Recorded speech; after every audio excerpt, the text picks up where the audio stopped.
أمر الله وقال تعالى في كلام الله أعوذ بالله بفضل بسم الله رب اشرح لي صدري ويسر لي أمري واحلل عقدة من لساني يفقهوا قولي. وأيضا قال سبحانه وتعالى لا تحزن إن الله معنا صدق الله العظيم. وأيضا قال سبحانه وتعالى وما خلقت الجن والإنس إلا ليعبدون صدق الله. எல்லா புகழும் அல்லாஹ்வுக்கே உரித்தாகட்டும். அவரது ஒற்றார் பெருங்கருணை நபிகள் நாயகம் முஹம்மது ஸல்லல்லாஹு அலைஹி வஸல்லம் அவர்கள் மீதும் அவருடைய தோழர்கள் நம் அனைவர்கள் மீதும் என்றென்றும் நிலவட்டுமாக. கண்ணியத்திற்குரிய இமாம் சாஹிப் அவர்களே, சகோதரர்களே, ஜமாத்தார்களே, உங்களுக்கெல்லாம் என்னுடைய அன்பான சலாத்தை சொல்லி நுகரை விட்டா அசரல, அசரை விட்டா மகிழ்வுல, மகிழ்வு விட்டா இஸ்லாமில கடா கொண்டுவதை போல போன வாரம் விட்ட பயம் இந்த வாரம் கடா கொண்டு அதற்கு சொல்லும்போது இப்ப சொல்றாங்க கடா கொண்டு இருக்கேன். அல்ஹம்துலில்லாஹ் பேசக்கூடிய வாய்ப்பையும் கேட்கக்கூடிய வாய்ப்பையும் நல்லா நமக்கு தந்திருக்கிறேன். எல்லா புகழும் அல்லாஹ்வுக்கே உரித்தாகட்டும். மனிதனின் மாண்பு உலகத்துல யார் எந்த விஷயத்துல எந்த இடத்துல பிறந்தாலும் சரி, முஸ்லிமா பிறக்கட்டும், முஸ்லிம் அல்லாத எந்த சகோதரனாக இந்த உலகத்தில் மனிதனாக பிறந்தால் அவன் யார், அவனை பற்றிய அல்லது அவனுடைய மகிமை பற்றிய அல்லது அவனுடைய மாண்பு சிறப்பை பற்றி குர்ஆன் என்று சொல்கிறது, இஸ்லாம் என்று சொல்கிறது. யாருடைய வெற்றியும் பண்ணிட்டோம். ஆனால் மனிதன் யார்? இந்த மனிதனுடைய மாண்பு என்பதற்கு உங்களுக்கு மத்தியில் 3 விஷயங்களை நான் சொல்லுகிறேன். அல்லாஹ் தருகின்ற பாடம். இந்த மனிதன் புனிதனா, மனிதன் சிறந்தவனா, மனிதன் மாண்பானவனா, மனிதன் கண்ணியத்திற்குரியவனா, மனிதனுடைய அஷ்ரஃபுல் மஹ்லூகா சிறப்பம்சம் என்ன என்பது பற்றிய அல்லாஹ்வுடைய ஆயத்திலிருந்து 3 விஷயங்களை உங்களுக்கு சொல்கிறேன். இது அல்லாஹ் நம்மை சிறப்பாக்கிய ஒன்று. உலகத்தில் பிறந்து விட்டோம், ஆனால் நம்முடைய சிறப்பை பற்றி அல்லாஹ் என்ன சொல்கிறான் என்பதை பற்றி பேச வேண்டும், நாம் தெரிய வேண்டும். இன்னைக்கு கொத்து கல்வி மாறி மனிதர்களுக்கு மத்தியில் பயங்கரமான ஒரு நிலைப்பாடு, வெட்டி வீழ்த்தி ரத்தத்தை ஓட்டக்கூடிய கொடுமையான காலம் வந்துருச்சு. பயமா இருக்கு, எங்கே போக முடியல. இந்த நிலையிலே ஏற்படுது. இந்த சிறப்பான மனிதன் எண்ணி பார்க்க வேண்டும். ஒன்று, மனிதன் எப்படி சிறந்தவன்?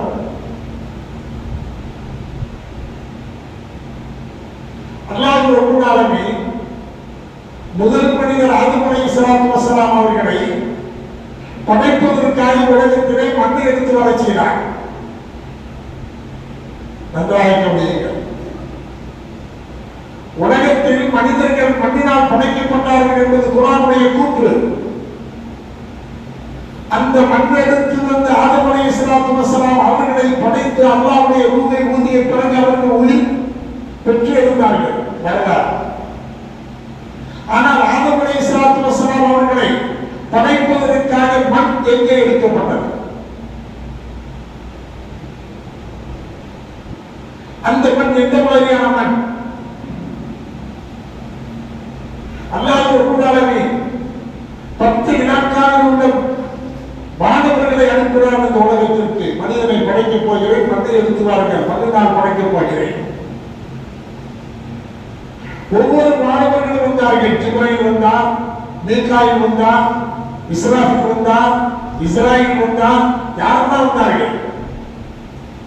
வந்து மண்ணை எடுக்கிற நேரத்தில் அந்த மண் அழுகிறது. என்னை எடுக்காதே, பாலா போன மனிதனை படைப்பதற்காக என்னை பட்டைகளை குருதிகளை ஒன்றக்கூடிய மனிதனை படைப்பதற்காக என்னை சண்டை சச்சரவுகள், குடும்பத்தோட ஒற்றுமை இல்லாமை, இவையெல்லாம் தீய குணங்கள் படைத்த மனிதனையால் படைப்பதற்கு என்னை எடுக்கிறாய், தொடமாட்டேன். அது எல்லா மலாய்க்குமார்களை இறக்கப்பட்டு சென்று விட்டார்கள், எடுக்காமல் போய்விட்டார்கள். அல்லாஹ் செய்கின்ற ஒவ்வொரு செயலிலும் காட்சி அற்புதமான இயற்கை இருக்கும். கடைசியில் இஸ்ராயலை அனுப்பினார். இஸ்ராயல் வந்தார், இறங்கினார், மண்ணை எடுத்தார், கத்தி கதறி கூக்குரல் என்றாலும் அவர் எதையும் காதி வாங்கவில்லை. என்னுடைய ரப்புடைய உத்தரவு என்று அந்த மண்ணை எடுத்துக் கொண்டு போய் கொடுத்தார். இஸ்ராயல் அலைஹிஸ்ஸலாம் மட்டுமே மண்ணை எடுத்து வந்து கொடுத்த காரணத்தால் கத்த கதற வேண்டாம் என்று மறுக்க எல்லாவற்றையும் மீறி என்னுடைய உத்தரவை நிறைவேற்றுவதற்காக மண்ணை எடுத்து வந்த மலாய்க்கத்தை உனக்கே அந்த பொறுப்பை தருகிறேன், உயிரை வாங்கும் பொறுப்பை நான் தருகிறேன் என்று அல்லாஹ் முன்னாலே அந்த இஸ்ராயீல் அலைஹிஸ்ஸலாத்து வஸலாம் மலக்குல் மௌத் என்று சொல்லக்கூடிய அவர்களுக்கு அந்த பொறுப்பை கொடுத்தார்.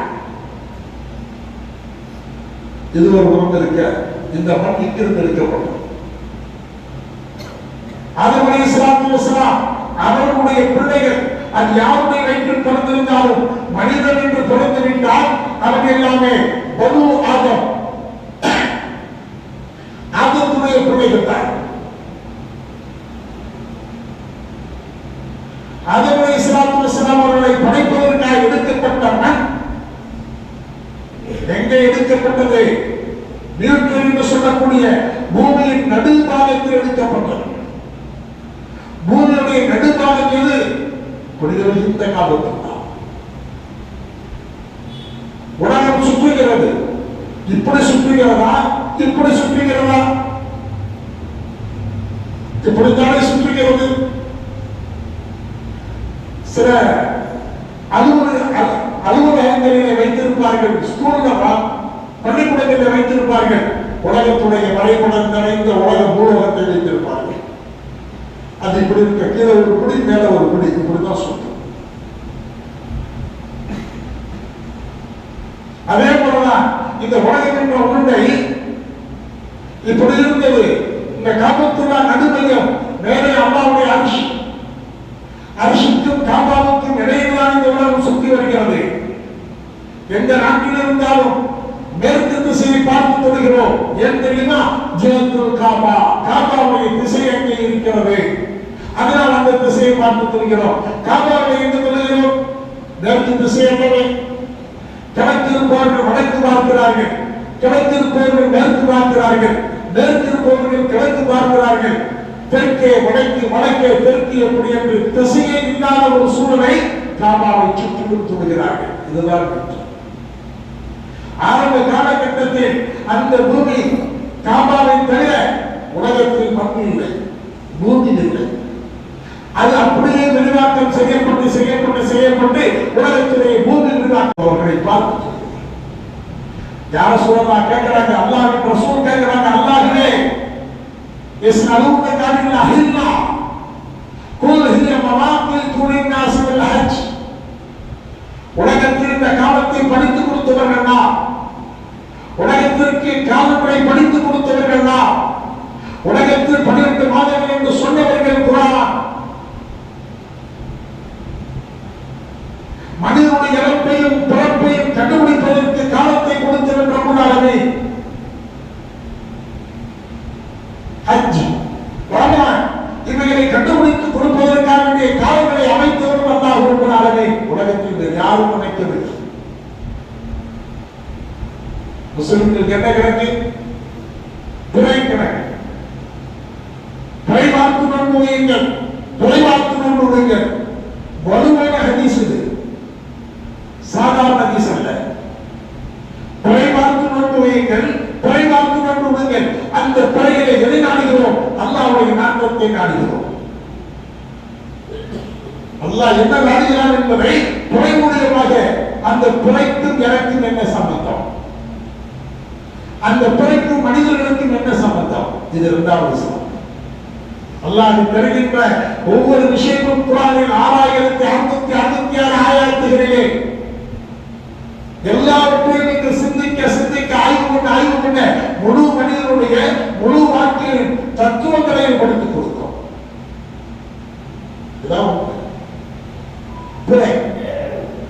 நபியை சொல்லுங்கள், மனிதர்கள் கேட்கிறார்கள், உங்களிடத்தில் பிறையை பற்றி கேட்கிறார்கள், பிறைக்கு பதில் சொல்லுங்கள். அது காலங்களை கணக்கிடக்கூடிய அளவுகள் என்று சொல்லுங்கள். ஹஜ்ஜுடைய நிலைகளை அறிந்து கொள்வதற்காக அல்லாஹ் கொடுத்த அளவுகள் என்று சொல்லுங்கள் என்று சொன்னார். என்னுடைய வாழ்க்கையை கணக்கிடுவது எத்தனை ஆண்டுகள் வாழ்ந்தேன், எப்போது பிறந்தேன், எப்போது இறக்கப் போகிறது என்பதை அறியாவிட்டாலும் நம்முடைய வயதை கணக்கிட்டுக் கொண்டே இருக்கிறோம் அல்லவா? இந்த கணக்கை ரப்புல் ஆலமீன் நமக்கு தருகிறார். இதற்கு ஒரு விளக்கம். இதுதான் நம்முடைய சிறப்பு கேள்வி. எனக்கு பிழைக்கும் என்ன சம்பந்தம்? மனிதர்களுக்கு பிழைக்கும் என்ன சம்பந்தம்?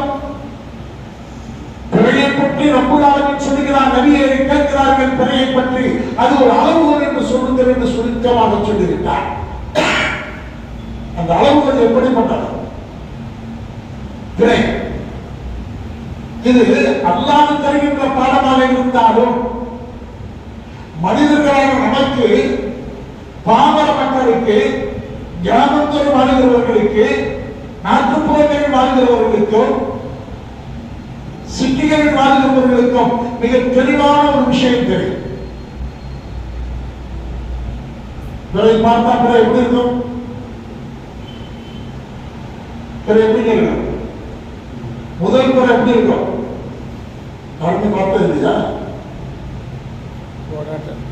சொல்லுங்க, யாராவது சொல்லுங்க. சத்தமா இருக்கும். அதான் புழக்கத்தில் சொல்லுவார்கள், வளரும் திரை, வளரும் திரை.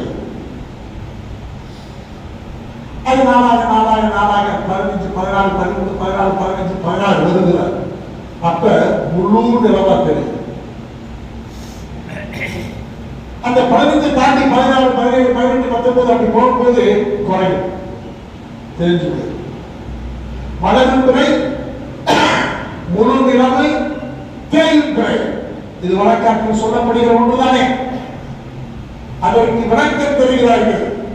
ஹிரா வளரும் பிறை, பதர் பிரகாசம் பிறை, கமர் தேயும் பிறை என்று அந்த பிறைக்கு விளக்கம் தரப்படுகிறது. உலகத்திலே மனிதன் பிறையை போன்று பிறக்கிறான், ஒன்றும் தெரியாதவனாக, தாயுடைய மனுவை எடுத்து தானாக சொந்தமாக பால் குடிப்பதற்கு கூட முடியாதவனாக, எழுந்து நடக்க தெரியாதவனாக, பேச தெரியாதவனாக, பார்க்க தெரியாதவனாக, மூச்சு விட்டால் மூச்சு திணறுகிறது என்பதை உணர முடியாதவனாக உலகத்திலே பிறக்கிறான். பிறந்த பிறகு வளர்கிறான். வளர்ந்து வளர்ந்து வளர்ந்து வளர்ந்து தள்ளாடி தள்ளாடி எழுந்து எழுந்து எழுந்து கடைசியில் அவன் ஒரு வயதை கடக்கிற நேரத்திலே படிப்பு, அறிவு, ஞானம் எல்லாவற்றையும் பெற்று வியாபாரத்துறையின் பிரகாசம், கல்வித்துறையின் பிரகாசம், இன்னும் எந்தெந்த துறையில் இருக்கிறோமோ அத்தனை துறையின் பிரகாசம் பெற்று மனிதன் அந்த 25 வயதை தாண்டிய பிறகு முழு நிலவை போட்டு ஜொலிக்கிறான். வாழ்க்கை முழு நிலவை போல பிரகாசம், எல்லாவற்றிலும் பிரகாசமாக ஜொலிக்கின்ற மனிதன் மாடி கட்டுகிறான், வீடு கட்டுகிறான், கார் வாங்குகிறான், கப்பலில் பறக்கிறான், என்னென்ன செஞ்ச பிறகு கடைசியில பேய்பிறை போல தேய்ந்து 2 கால் 3 காலாகி 3 கால் 4 காலாகி 4 காலாகி அப்படியே தேய்ந்து போய் தேய்ந்து போய் தேய்ந்து போய் கடைசியில என்ன ஆகுது தெரியுமா? உங்களுக்கு என்ன ஆகுது தெரியுமா? கபுரவை வளரும் பிறை, பிரகாச பிறை, தேயும் பிறையை போல மனிதனுடைய பிறப்புக்கும் அந்த பிறைக்கும் ஒரு உறவு இருக்கிறது. இது தனிச்சு. மூன்றாவது சிறப்பு என்ன தெரியுமா? அல்லாஹ் குர்ஆன்ல சொல்றான், இன்னி ஜாயிலுன் ஃபில் அர்தி கலீஃபா, இன்னி ஜாயிலுன் ஃபில் அர்தி கலீஃபா காலு அத்தஜஅலு ஃபீஹா வ யுஃப்ஸிது ஃபீஹா வ யஸ்ஃபிகு திமா.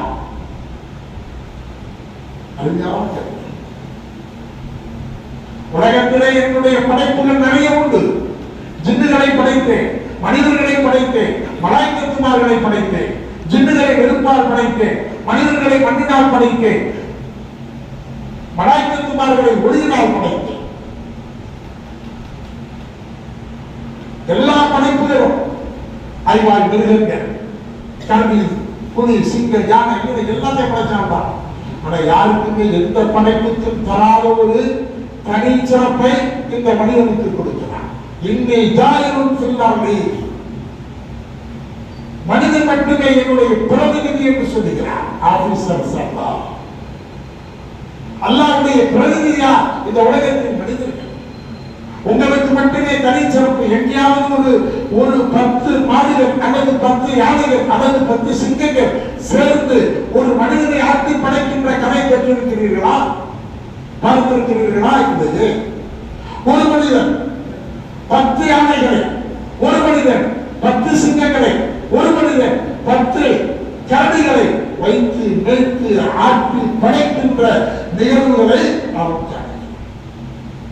அல்லாஹ் செய்த பெரிய சிறப்பு என்னன்னு சொன்னா, இதுதான் என்னுடைய ஆபீசர். உலகத்திலே மனிதன் பேசுவது என்றால் நான் பேசுவதற்கு சமம். எப்படிப்பட்ட அந்தஸ்து நமக்கு அல்லாஹ்வுடைய அடியார்கள் அல்லாஹ்வுடைய விஷயங்களை எடுத்து சொல்ல வேண்டியவர்கள்னா தனி சிறப்பை அல்லாஹ் ரப்பல் ஆலமீன் நமக்கு வழங்கி மிகச் சிறந்த அந்தஸ்தை தந்திருக்கிறார். ஜாயிலும் ஃபில்லாஹ், உலகத்திலே என்னுடைய பிரதிநிதி. இப்ப பாருங்க, உலக நாடு முழுக்க இருக்கு. எந்த நாட்டில் வேணா நம்ம போய் வாழும், எந்த நாட்டில் இருக்கிறோம். ஆனா நான் தான் மனிதனுடைய அல்லாஹ்வுடைய அடிமை, அல்லாஹ்வுடைய ஜாஹில். நான் வந்து பிரதிநிதி போய் பேச முடியுமா? அந்த நாட்டுடைய பிரஜையா இருக்கிறான், அவன் பேச முடியுமா? முடியாது. ஆனா ஒருத்தர் பேசலாம். யார் தெரியுமா? இந்தியாவுடைய துணை சார்பாக சென்றிருக்கக்கூடிய ஒரு ஆள் பேசலாமே தவிர அத்தனை பேரும் பேச முடியாது. யாரவர்? சஹாராத்துல் ஹிந்த், இந்தியாவுடைய தூதரகம் இருக்கிறது, அவர் வந்து பேசலாம். அந்த செக்ரட்டரி பேசலாம். அந்த செக்ரட்டரி பேசினாலே இந்தியா பேசுகிறது மாதிரி. எந்த நாட்டில் இருந்தாலும் சரி அவருக்கு ஒரு ரைட்ஸ் இருக்குது. அது மாதிரி தான் உலகத்தில் எல்லா இடத்திலும் பேசுவதற்கு மனிதர்களுக்கு ரைட்ஸ் இருக்கிறது. நல்லதை சொல்லுங்கள், தீயதை உடைக்குங்கள். அல்லாஹ் தருகின்ற பாடம் அதுதான். முஸ்லிம்களுக்கு, பொண்ணுங்களுக்கு, அல்லாஹ்வுடைய அடியார்களுக்கு அல்லாஹ் தருகின்ற பாடம் நன்மையை ஏவுங்கள், தீமையை உடைக்குங்கள். இதைத்தான் நம்ம செய்யணும். செஞ்சுட்டோம்னு சொன்னா நம்மள்கிட்ட பக்குவங்களை வந்துருச்சுன்னு சொன்ன யாரும் செஞ்சது. இன்னைக்கு இதே இப்படி வளரும். ஒரு காலகட்டத்தில் போஸ்னியா இருந்துச்சு. போஸ்னியா யாருக்குமே தெரியாது. போஸ்னியா என்று ஒரு நாடு இருக்கிறதா என்பது கூட தெரியாது. ஆனால் அந்த நாட்டில் முஸ்லிம்கள் சித்திரவதை செய்யப்பட்ட படையை உலகமெல்லாம் அல்லாஹ்வுடைய கலாமை பின்பற்றினார். ஸல்லல்லாஹு அலைஹி வஸல்லம் அவருடைய அழகை முன்மாதிரியாக எடுத்துக்கொண்டு வாழ்ந்தால் நிச்சயமாக நாம் இழிவாக்கப்பட மாட்டோம். எப்போது மாறுகின்றமோ இன்னைக்கு எல்லாமே மாறிடுச்சு. எல்லாம் மாறிடுச்சு. வீட்டுல பாருங்க, அந்த காலத்துல கிராமத்துல கையை பிடிச்சி கொண்டு போவாங்க. எங்க அக்கா பொழுது எங்க ஊர்ல வேலூர்ல 2 சைடு வந்து கபர்ஸ்தான். அதுக்கு இங்கதான் பாக்க பள்ளியாசலுக்குள்ள கபர்ஸ்தான் 2 இருக்குது. நினைவுபடுத்திட்டு இருக்கக்கூடிய ஒரு நிலைப்பாடு இந்த கபர்ஸ்தான். அந்த கபர்ஸ்தான் கடையை நாங்க போகும்போது பயமா இருக்கும். ஆனா வீட்டுல இருந்து கிளம்பும் போது ஒவ்வொரு வீடுகளிலும் திரும்ப சத்தம் கேட்கும், ஓதுற சத்தம் கேட்கும். இப்ப என்ன கேட்குது? தூங்குற சத்தம் கேட்குது. 2வது மயில் பேட்டா மயிலுடைய நேரத்துல தொழுகிற நேரத்துல டிவி சத்தம் கேட்குது.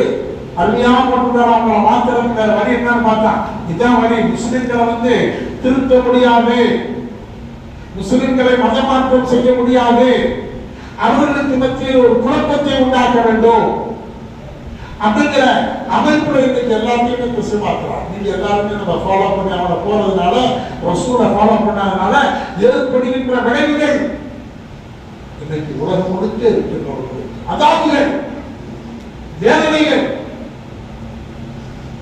நீங்க எல்லாம் பார்த்தீங்கன்னா நான் அல்லாவுடைய கிருபையால பைத்துல் முகத்தஸ் 40 தடவை போயிருக்கேன். வந்து மகாபிரியா 86 நான் ஒரு கப்பல் இருக்கிறப்ப எங்களை கூட்டு போற வழி நடத்தி செல்ற கைட் பிரசன் அவர் சொல்லுவார், நான் 86 90 பைத்துல் முகத்தஸ் போறேன்னு சொன்னாரே எங்க வீட்டுல சொல்லாம இருப்பாங்க. உடனே சொன்னா வேணும்ன்றாங்க. நம்ம கூட்டு போறாங்க. அப்ப அவர் சொல்லுவாரு, அங்கங்கே கபஸ்தான் மாதிரி குடி இருக்கும், நிறைய குடிகள் இருக்கும். உடனே அவனுக்கு ஒரு அறிவுரை தெரியும். அந்த அறிவுரை வந்துட்டா படிக்க பாரு எல்லாம் குடிக்குள்ள படுத்துவோம். பாபு இன்னைக்கு இருக்கிறவங்க பெருசா இல்லை, இப்ப போன சண்டை வேற வழங்குற. இது மாதிரியான கஷ்டங்கள்ல ஹஸரத் ஈசா அலைஹிஸ்ஸலாத்து வஸ்ஸலாம் அவர்கள் பிறந்த ஊர் இருக்குது பெத்லஹேம். அந்த ஊருக்குள்ள போறோம். சிவப்பு ரத்த கலந்த ஒரு இருக்கு. நீங்கள் உள்ளே நுழைந்தால் உங்களுடைய உயிருக்கு நாங்கள் உத்தரவாதம் அல்ல.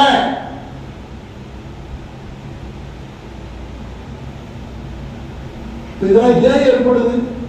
இவ்வளவு சண்டை, இவ்வளவு சச்சரவு என்று சொன்னால் அவர்கள் உண்மை முஸ்லிம்களாக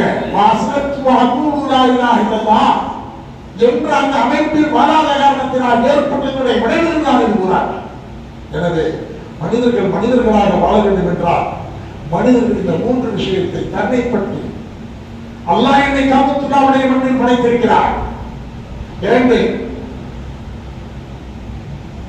என்ன சொன்ன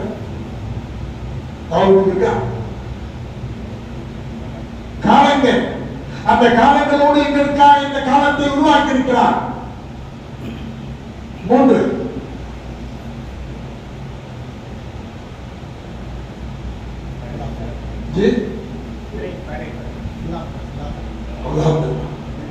இந்த 3 விஷயங்களை நீங்க ஏற்றுக்கொண்டு சிறப்ப கட்டின வாழ்க்கை அல்லாஹ் உங்களை நோக்கிறான், கவனிக்கிறான். எப்படி கவனிக்கிறான் தெரியுமா?